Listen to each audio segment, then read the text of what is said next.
Сегодня видео, как с помощью пакета и силиконовой смазки избавиться от скрипа уставших дворников. Вот послушайте эту замечательную мелодию в моем авто.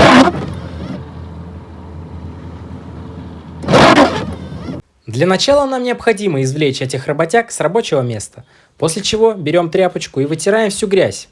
Затем берем силиконовую смазку и жирным слоем наносим на нашего инвалида. Кстати, чем больше, тем лучше. Потом обычной губкой размазываем ей набрызганный силикон. После всех проделанных процедур берем мусорный пакет и складываем в него дворники. Идем до ближайшей мусорки и выкидываем их к черту.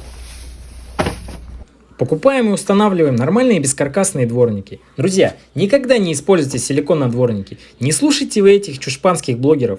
От него образуется непонятная жижа, от которой тяжело избавиться. А ночью есть вероятность того, что можно улететь в кювет. Ну вот, так-то лучше.